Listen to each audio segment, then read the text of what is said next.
உலகமெங்கும் உள்ள ஜீ தமிழ் நேயர்களுக்கு காலை வணக்கம். இன்று நாம் பார்க்க போகும் மருந்துவம் உடல் சூடு, வெட்டை, உடல் உஷ்ணம், மூலச்சூடு என்று பல்வேறு வகையான பெயர்களில் அழைக்கக்கூடிய ஒரு உடலில் ஏற்படக்கூடிய வேர்க்குறுகள், கொப்பளங்கள், உடல் அரிப்பு, தடிமன் போன்றவற்றில் வெயில் காலங்களில் குறிப்பாக அதிக அளவு வெயிலினால் மக்களுக்கு இந்த நோய் தாக்கப்படுகின்றது. இந்த நோயினால் உடலில் அதிகப்படியான நீர்ச்சத்து வெளியேறி ஆங்காங்கு சின்ன சின்ன சிகப்பு கலர், ரெட் கலர் என்று சொல்லக்கூடிய ரெட் பிம்பிள்ஸ் உடல் முழுவதுக்கும் கொப்பளங்கள் தோன்றி அரிப்புகள் மற்றும் தோல் நிறங்களின் மாறுதல் ஏற்படும். இந்த நோய் மே மற்றும் ஏப்ரல் மாதங்களில் அதிகப்படியாக தாக்குகின்றன. இதற்காக இன்று நாம் ஓர் அற்புதமான மருந்தை பார்க்க போகின்றோம். அதற்காக இன்று நாம் செய்ய போகின்ற கூட்டு குடிநீர் அல்லது தீநீர் என்று சொல்லக்கூடிய மருந்தை ஒவ்வொன்றாக பார்க்க போகின்றோம்.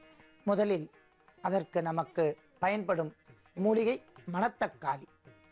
இந்த மணத்தக்காளி என்பது ஆங்காங்கே வயல் ஓரங்களிலும் மற்றும் சிறு சிறு ஏரிகளிலும் கிடைக்கக்கூடிய அற்புதமான ஒரு மூலிகை ஆகும். இதர் சிகப்பு கலரில் தக்காளி பழம் போன்று குட்டி குட்டியாக பழங்கள் இதில் காய்த்து தொங்கும். இந்த பழங்களை உண்பதற்கு மிகுந்த சுவையாக இருக்கும். அதிக இனிப்பும் இல்லாமல் புளிப்பும் இல்லாமல் ஒரு வகையான நறுமணத்துடன் இருக்கும். இந்த மணத்தக்காளித்திற்கு உடலில் ஏற்படக்கூடிய வயிற்றில் புண் இருக்கும்போது அல்சர் ஃபார்ம் ஆகும். அந்த அல்சர் ஏற்படக்கூடிய காரணத்தினால் அவர்களுக்கு வாயில் ஒரு துர்நாற்றம் ஏற்படும். அந்த துர்நாற்றத்தை போக்கக்கூடிய அற்புதமான மூலிகை மணத்தக்காளி. இந்த மணத்தக்காளியை கிராமத்தில் அனைவரும் சிறுபருப்பு, பச்சை மிளகாய், தக்காளி இவற்றுடன் கூட்டுக்கறியாக சமைத்து உண்பார்கள். அல்லது காலையில் வெறும் வயிற்றில் இந்த மணத்தக்காளி கீரையை பச்சையாக மென்று சாப்பிட்டு வந்தால் அவர்களுக்கு வயிற்றில் உள்ள கிருமிகள் அழிந்து புண்கள் விரைவாக ஆறும். இந்த மணத்தக்காளிக்கு அற்புதமான ஒரு வைத்திய மூலிகை ஆகும். அடுத்தபடியாக நாம் பார்க்க போகின்ற மூலிகை கருவேப்பிலை. கரு பெண்களுக்கு உண்டான கருவை அற்புதமாக பாதுகாப்பதால் இது கருவேப்பிலை. இதில் அதிகப்படியான வைட்டமின் இ சத்து மற்றும் இரும்பு சத்து உள்ளதால் தலைமுடிகளுக்கு மிக கருமை நிறத்தை தருகின்றது. மேலும் உடலில் உள்ள சப்த தாதுக்களை வளப்படுத்தி குரல் வளம், இனிமையான தோற்றம், உடல் வளர்ச்சி பெறுதல் ஆகியவற்றில் முக்கிய பங்கு வகிக்கின்றது இந்த கருவேப்பிலை என்கிற கறிவேப்பிலை. கருவை பத்திரமாக சுமந்து பெண்களுக்கு பாதுகாப்பு தருவதால் இது கருவேப்பிலை என்று அழைக்கப்படுகிறது. எல்லா சமையல்களிலும் இதை ஒரு வாசனை ஊக்கியாக பயன்படுத்துவார்கள். இதற்கு மிகுந்த நறுமணம் உண்டு. இந்த நறுமணம் உண்பதற்கும் இதை உள்ளே எடுப்பதற்கும் ஒரு அற்புதமான கிரியா ஊக்கியாக செயல்படுகின்றது. அடுத்தபடியாக நாம் பார்க்க போகும் மருந்து சீரகம். ஏற்கனவே அகத்தை சுத்தப்படுத்தக்கூடிய அற்புதமான ஒரு நாட்டு மருந்து சீரகம் என்று சொல்லக்கூடிய ஜீரகம். இந்த அகத்தை சீர் செய்வதனால் இது சீரகம், வழக்கு ஒழுக்கில் இது ஜீரகம் என்று அழைக்கப்படுகின்றது. இந்த ஜீரகத்தை நாம் குடி தண்ணீரில் காய்ச்சியோ அல்லது சமையல்களில் பயன்படுத்தி வந்தால் உடலில் ஏற்படுத்தக்கூடிய இரத்த நாளங்களில் அடைப்பு, உயர் இரத்த அழுத்தம் போன்றவற்றை அற்புதமாக சரி செய்யக்கூடிய ஒரு மருந்து ஜீரகம். அடுத்தபடியாக நாம் பயன்படுத்த வேண்டிய பொருள் மிளகு. மிளகு ஒரு சிறந்த ஆன்டி ஆக்சிஜனாக செயல்படுகின்றது. எதிர்ப்பு சக்தி, நோய் எதிர்ப்பு சக்தி, குறிப்பாக உடலில் இரத்தத்தில் கலந்துள்ள விஷங்களை போக்கக்கூடிய அற்புதமான ஒரு மாமருந்து மிளகு ஆகும். மிளகு உடலில் உள்ள குற்றங்களை நீக்கி தோலில் உள்ள அரிப்பு மற்றும் ரண விஷங்களை நீக்கக்கூடிய அற்புதமான ஒரு மருந்து மிளகு ஆகும்.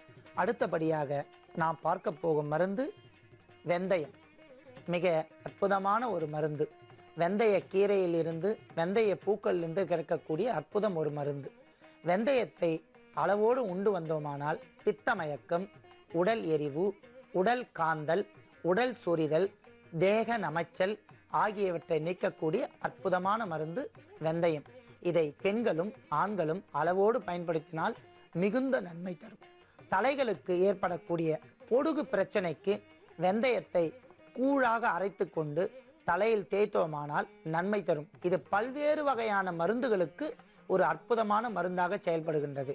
இந்த கூட்டு குடிநீரில் தீநீர் என்று சொல்லக்கூடிய இந்த நீரில் வெந்தயத்தை நாம் பயன்படுத்த போகின்றோம். வெந்தயம் உடலுக்கு மிகுந்த குளிர்ச்சியை தருவதால் இதை அனைவரும் பயன்படுத்தலாம். அடுத்தபடியாக நாம் பயன்படுத்த வேண்டிய பொருள் பனைவெல்லம் என்கிற கருப்பட்டி. கருப்பட்டிற்கு உடலில் உள்ள அனைத்து நாடி நரம்புகளையும் சரி செய்யக்கூடிய அற்புதமான ஒரு இனிப்பு பொருளாகும். இதில் உள்ள இனிப்பு பொருள் அளவோடு இரத்தத்தில் கலந்து நமக்கு தேவையான நீர் சத்துக்களை, தண்ணீர் தாகம் எடுப்பதை அறவே தவிர்க்கும்.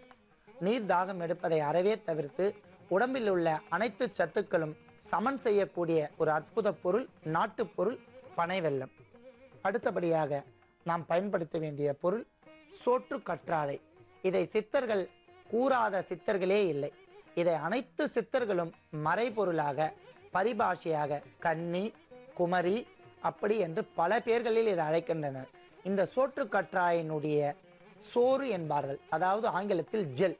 இந்த ஜெல்லை, இந்த சோற்றை 7 முறை தூய்மையான தண்ணீரில் கழுவி அந்த சோற்றை உடலில் மேல் பூச்சாக பூசி வந்தால் தோலில் ஏற்படக்கூடிய அரிப்பு, நமைச்சல், மேலும் தோலிற்கு நிறங்களை தரக்கூடிய ஒரு அற்புதமாக பொருளாக பயன்படுகின்றது.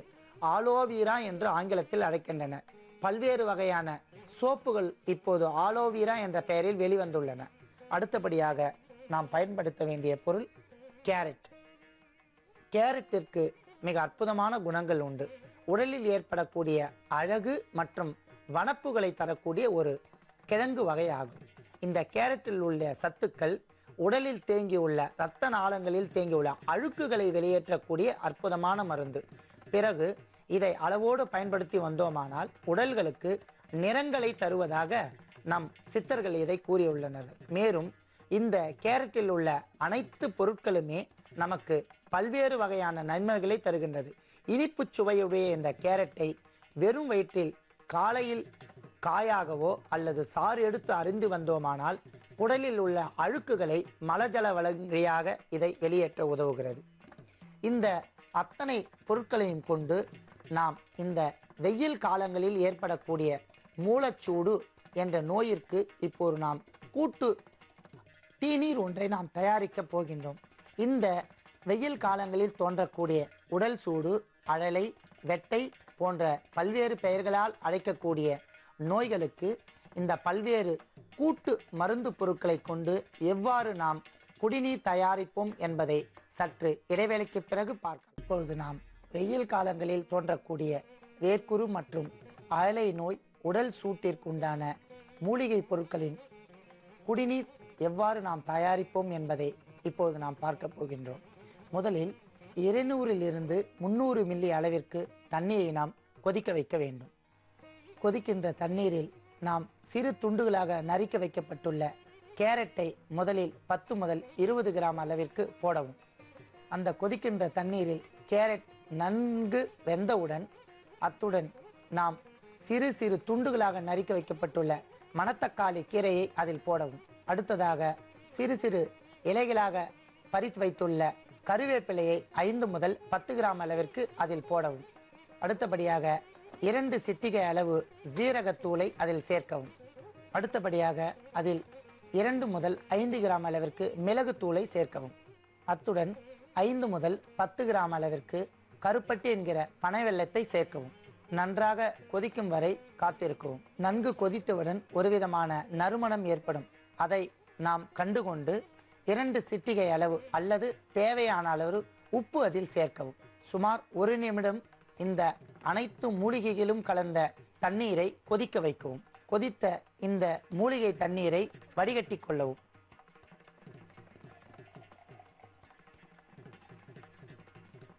நாம் தயாரித்து வைத்துள்ள அனைத்து கூட்டுப் பொருட்களின் இந்த தீநீர் என்று சொல்லக்கூடிய மூலிகை குடிநீர் இந்த வெயில் காலங்களில் ஏற்படும் இடைப்பட்ட நேரங்களில் நாம் காலை, மாலை, மதியம் ஆகிய 3 தினங்களிலும் மிதமான சூட்டில் இதை அருந்தி வந்தோமானால் உடலில் ஏற்படக்கூடிய மூலச்சூடு, உடல் வெட்டை, உடல் உஷ்ணம், கண்களில் எரிச்சல், வேர்க்குரு, உடல் நமைச்சல், தோலில் ஏற்படக்கூடிய அரிப்புக்கள் அத்தனையும் நீங்கி இந்த மூலிகை தேநீரில் நாம் உடல் வளப்பட்டு அனைத்து வகையான உடல் உஷ்ணமும் நீங்கி மிகுந்த நன்மை ஏற்படும்.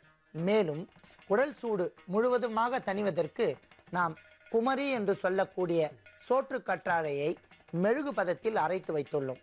இந்த அரைத்து வைத்துள்ள குமரி என்று சொல்லக்கூடிய சோற்று கற்றாழையினுடைய திரவியத்தில் வெந்தயத்தூளை 2 முதல் 5 கிராம் அளவிற்கு சேர்க்க வேண்டும்.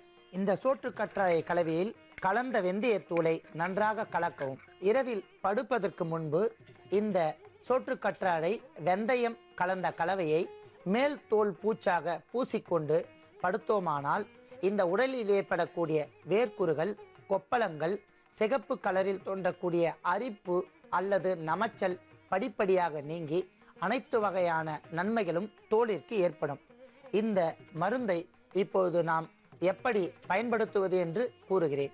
மேலும் பெரியவர்களுக்கு 2 வேளையும் சிறியவர்களுக்கு 1 வேளையும் இந்த தண்ணீரை தந்தோமானால் அவர்கள் உடல் நலப்பட்டு உடலில் உள்ள உஷ்ணங்கள் பரிபூரணமாக நீங்கி அனைத்து வகையான சரும நோய்களையும் நீக்கி உடலில் மிகுந்த காந்தி ஏற்பட்டு உடல் குளிர்ச்சி அடையும். சிறியவர்கள் இந்த சோற்றுக்கற்றாழை மற்றும் வெந்தயத்தை அரைத்து வைத்துள்ள கூழில் 5 முதல் 10 கிராம் அளவிற்கு எடுத்து கழுத்துக்கு கீழ்பாகம் முழுவதும் தேய்த்து கொள்ளலாம். பெரியவர்கள் 20 முதல் 30 கிராம் அளவிற்கு உடலில் உள்ள அனைத்து பகுதிகளிலும் தேய்த்து கொண்டு படுத்துவிட்டு மறுநாள் காலை எழுந்து வெந்நீரில் மிதமான வெந்நீரில் குளித்தார்களானால் அவர்களுக்கு ஏற்படக்கூடிய தோல் நோய், சரும நோய்கள் மற்றும் உடலில் ஏற்படக்கூடிய உடல் வெட்டை என்று சொல்லக்கூடிய சூடு நோய்கள் அத்தனையும் நீங்கி உடல் வளப்பட்டு தேகம் ஆரோக்கியமாக இருக்கும். இதை தாங்களும் செய்து கொண்டு அருகாமையில் உள்ளவர்களுக்கும் சொல்லி அந்த பரிபூரணமாக மருந்தை பயன்பெறுமாறு கேட்டுக்கொள்கிறோம். மருத்துவம் பெரியவர்கள் முதல் சிறியவர்கள் வரை தாக்கக்கூடிய இழுப்பு நோய் அல்லது காசம் அல்லது மூச்சடைத்தல், சுவாச கோளாறு போன்றவற்றில் பல்வேறு வகையான நோய்களுக்கான ஒரு அற்புதமான மருத்துவத்தை இன்று நாம் பார்க்க போகின்றோம். இந்த மருத்துவத்தின் மூலம் பெரியவர்கள் சிறியவர்கள், குறிப்பாக சிறியவர்களும் பெரியவர்களும் மழை காலங்களில் சுவாசம் விடுவதற்கு மிகவும் சிரமப்படுவார்கள். அவர்களுக்கு மார்பு பகுதியில் சளி கட்டி கொண்டு சுவாசம் செய்வதற்கே மிகவும் துன்பப்படுவார்கள். மிகுந்த துன்பம், மிகுந்த மன உளைச்சலுக்கு ஆளாகி குழந்தைகள் கை கால் இழுத்தல், அவர்களால் சுவாசம் செய்ய முடியாமல், உணவு அருந்த முடியாமல், பால் குடிக்க முடியாமல் மிகவும் துன்பப்படுவார்கள். பெரியவர்கள் முறையாக சுவாசம் இல்லாமல் இருப்பதனால் அவர்களுக்கு தூக்கம் நன்றாக வராது.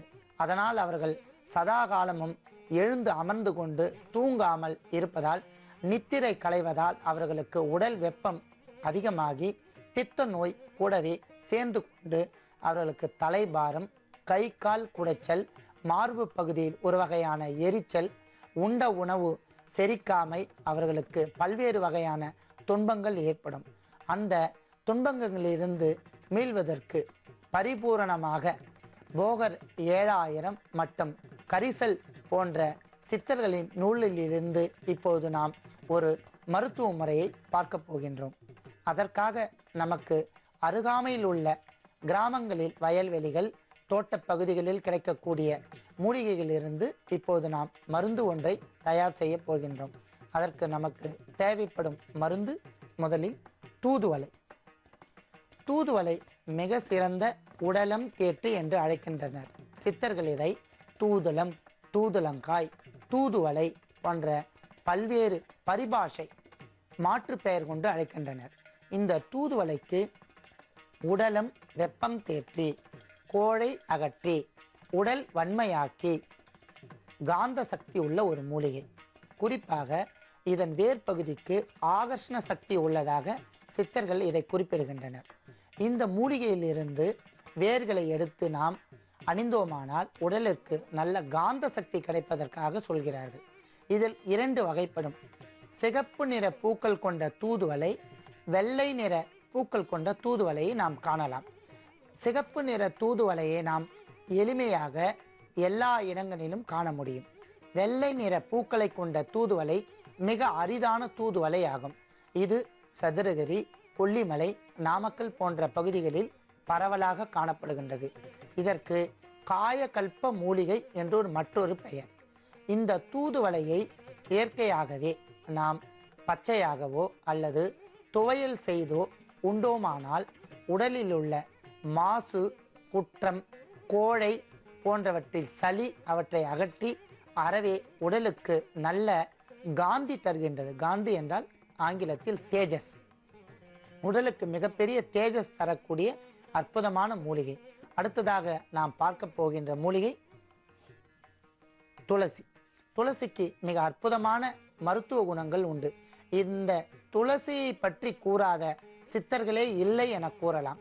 அவ்வளவு அதிகமாக சித்தர்கள் இந்த துளசியை பயன்படுத்துகின்றனர்.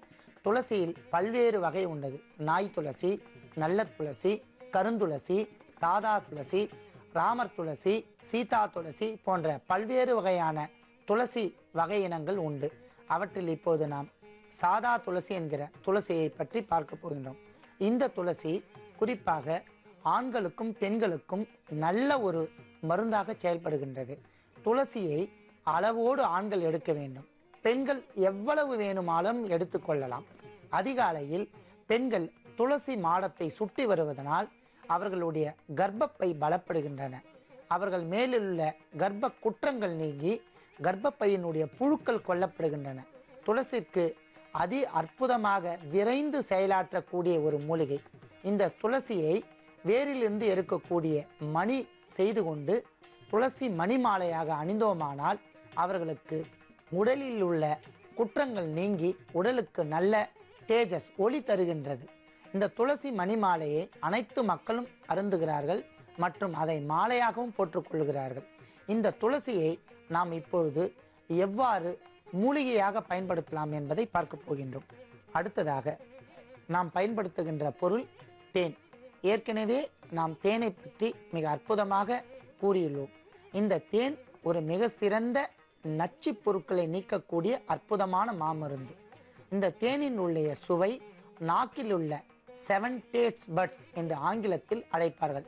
7 சுவை அரும்புகள் என்று சொல்லக்கூடிய அரும்புகள் உள்ள அனைத்து பகுதிகளுக்கும் பரவி ஒருவிதமான கொழ கொழ என்ற தன்மையை ஏற்படுத்தி நாக்கில் உள்ள குற்றங்களை நீக்கி வழலை என்று சொல்லக்கூடிய தூசுக்களை நீக்கக்கூடிய அற்புதமான மருந்து தேனாகும். தேன் குறிப்பாக தொண்டை பகுதிக்கு அற்புதமாக செயல்படுகின்ற ஒரு மருந்து பொருள். தொண்டையில் சதை வளர்தல், பேச்சு குழறி குழறி வருதல், குழந்தைகளுக்கு பேச்சுக்கள் சரியான முறையில் வரவில்லை என்றால் அவர்களுக்கு நாக்கில் 2 சொட்டு தேனை பெரியோர்கள் தடவி வருவார்கள். அவ்வாறு தடவி வரும் காலத்தில் குழந்தைகளுக்கு உடலில் ஒரு நல்ல வெதுவெதுப்பும் வெப்பமும் ஏற்பட்டு குழந்தைக்கு பேச்சு சரியான முறையில் தோன்றி வருவதாக சித்தர்கள் கூறுகிறார்கள். இந்த 3 பொருட்களுடன் அடுத்ததாக நாம் பார்க்கப்படுகின்ற பொருள் சுக்கு. இஞ்சை மென்மையான முறையில் காய வைத்து நிழற்புடமாக அல்லது வெயிற்புடமாக காய வைத்த ஒரு பொருள் சுக்கு. சுக்கை நாம் அளவோடு பயன்படுத்துமானால் மிக சிறந்த நச்சு பொருட்களை வெளியேற்றி குறிப்பாக முதுகு எலும்பில் உள்ள 5-1, 5-2, L1, L2 என்ற லம்பார் 1, லம்பார் 2 என்கிற முதுகு எலும்பிற்கு மிக சிறந்த ஒரு ஊக்க மருந்தாக செயல்படுகின்றது. குறிப்பாக வயிற்றில் உள்ள புழுக்களை கொல்லக்கூடிய அற்புதமான பொருள். சுக்கிற்கு காரத்தன்மை உள்ளதால் இதை நாம் அளவோடு பயன்படுத்த வேண்டும். குறிப்பாக சுக்கை மேல் தோல் சீவி பயன்படுத்துவோமானால் இது ஒரு காயகற்ப மருந்தாக பயன்படுகின்றது. குறிப்பாக இந்த சுக்கிற்கு கிராமப்புறங்களில் சுப்பிரமணியருக்கு மிஞ்சிய தெய்வமும் இல்லை, சுக்கிற்கு மிஞ்சிய மருந்தும் இல்லை என்றும் அழைப்பார்கள். அவ்வளவு அற்புதமான பொருள் சுக்கு ஆகும். இதை கொண்டு இப்போது நாம் எவ்வாறு நெஞ்சு பகுதியில் உள்ள சளியை அகற்றும் அற்புதமான மருந்து ஒன்றை தயார் செய்வோம் என்பதை பார்க்க போகின்றோம். அதற்கு முதலில் நாம் துளசியை சுமார் 50 மில்லி அளவு சாறாக எடுத்துக்கொள்ள வேண்டும். இந்த துளசியை சாறாக அரைத்து வைத்துக்கொண்டு அதில் இருந்து 50 மில்லி அளவிற்கு நாம் எடுக்க வேண்டும். அடுத்ததாக தூதுவளை என்று சொல்லக்கூடிய மூலிகையின் இலைச்சாற்றை நாம் 50 மில்லி அளவு எடுத்துக்கொள்ள வேண்டும். துளசி சாறும் தூதுவளை சாறும் ஒன்றாக நாம் கலக்க வேண்டும். அத்துடன் 5 மில்லி அளவு சுக்கு பொடியை சேர்க்க வேண்டும். அதை ஒன்றாக கலக்க வேண்டும். அத்துடன் 10 முதல் 15 மில்லி அளவு தேன் சேர்க்க வேண்டும். பிறகு அனைத்து கலவை மருந்தையும் ஒன்றாக கலக்க வேண்டும். கலந்த இந்த மருந்தை இதனுடன் நாம் துளசி சாறு, தூதுவளை சாறு, தேன், சுக்குத்தூள் இவை அனைத்தும் ஒன்றாக கலந்து வைத்துக்கொண்டு குழந்தைகளுக்கு காலை வெறும் வயிற்றில் அரை டீஸ்பூன் 2 முதல் 5 மில்லி அளவு, பெரியவர்களுக்கு காலை வெறும் வயிற்றில் 5 முதல் 10 மில்லி அளவு உட்கொள்ள வேண்டும். இதை தினந்தோறும் காலை, மதியம், இரவு வெறும் வயிற்றில் உட்கொண்டு வந்தார்களேயானால் ஈலை, காசம், நெஞ்சில் உள்ள சளி படிப்படியாக அகன்று அவர்களுக்கு மூச்சு திணறல், இழுப்பு, தெக்கத்தி கணை என்ற நோய் படிப்படியாக விலகி சுமார் 20 முதல் 25 நாட்களுக்குள் பரிபூரணமாக குணமாகி விடுவார்கள். இந்த மருந்தை அனைவரும் பயன்படுத்தி நலம் பெற வேண்டுகிறேன். நன்றி, வணக்கம்.